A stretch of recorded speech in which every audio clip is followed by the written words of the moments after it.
going to be doing chapter 3, and in our chapter 3 we're going to be focusing on bindings, props, state, and events. So in this chapter we'll be exploring displaying data by binding controls in a JSX template to properties of a React component, and we're going to be looking at how to apply CSS classes on styles dynamically, and also how to use the component state and handle events raised from DOM elements. So when it comes to CSS class binding, let's say we want to show a button in our view using React Bootstrap. To make it look more professional, we'll have to install React Bootstrap as you see here, and we have to install Bootstrap, and then we have to add it to our index.js or app.js in our project folder to get the latest styles, right? So as you can see here, I imported the button, and then we add the button here in our app.js, right, with this default product, right?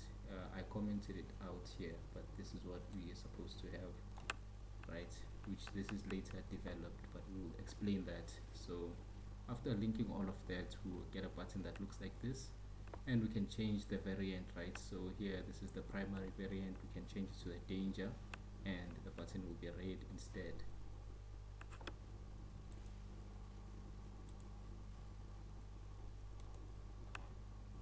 Right, so if we want to disable the button, we can apply the disable class as we did here, and we can do the following here. As you can see, this is what we have, and here it's a little bit more simple, but we'll explain that later.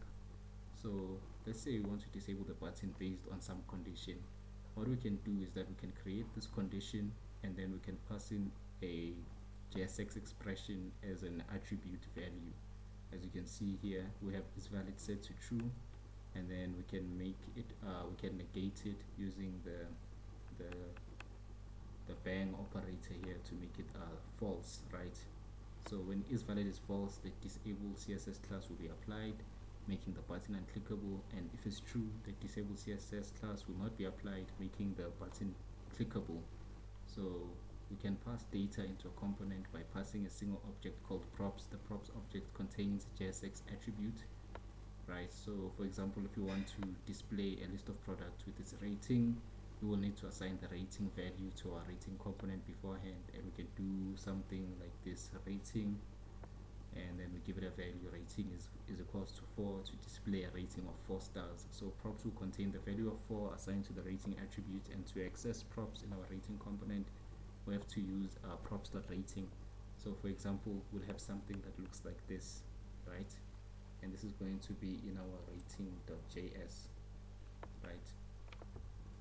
And then in our app.js, we're going to add the following here, which are all the rating components that we have, and we're going to have to import rating to be able to do that. So if we run our app, it should show something like this. As you can see, mine has stars already, but what we are focused on is the ratings that are appearing. And then we have to remember also that props are read only, so that means we must never modify them, and our functions must always be pure, meaning that we do not attempt to change our input and must always return the same result for the same input, right?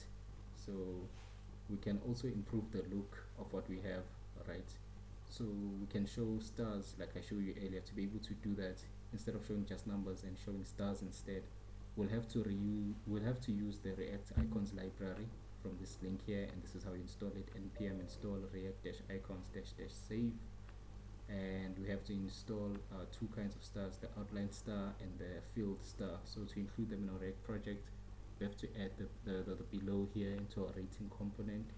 So if I go back to our rating component, as you can see here, we have this logic here to control the stars. So if the rating is greater than or equals to 1, it's going to run the set rating on click. Basically, when you click, that rating is going to run the set rating function, and it will display 1 star, so on and so forth, right, for each rating that we provided. And we must import the stars, right, the outline star and the filled star, to be able to do this.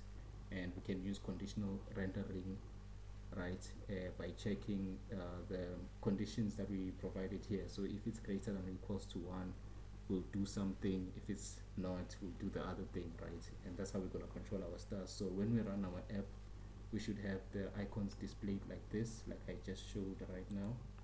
That's what we have now. And then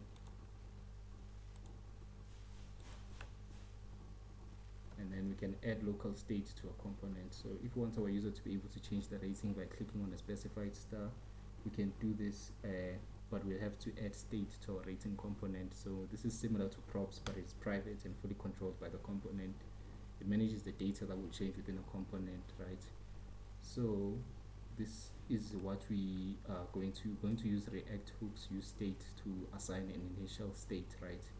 So we're gonna pass props as a parameter here. Since this is a function, we're gonna pass it as a parameter, and then we're gonna have the following line here, right, which is using that use state, right? And then after that, we're going to have to replace our props.rating with just rating, right? The rating that we have here, as you can see, and that's going to help us. And if we want to handle events with states, we'll have to assign a rating depending on which star the user has clicked. So to do so, we'll need to handle click events, and handling click events with React components is similar to handling events on DOM elements in any case, right? So like I showed earlier, we just have this onClick attribute here, and its value is going to be the set rating function, right? And this is what it's going to have. This is going to control how many stars are shown based on what the user clicked, right? So when we run our app, this is what it's going to look like, and when we click on it, it's going to change the rating. So if I click here, as you can see, it changes. I can make this 5, make this 4, make that 3, make this 2, and then make this 1, right? And that's how our app works. So in summary, in this chapter, we learned about CSS, class binding, props, adding local state to the use state hook, and handling events. I was the driver, and Vhukhudo was my navigator. Thank you. Bye bye.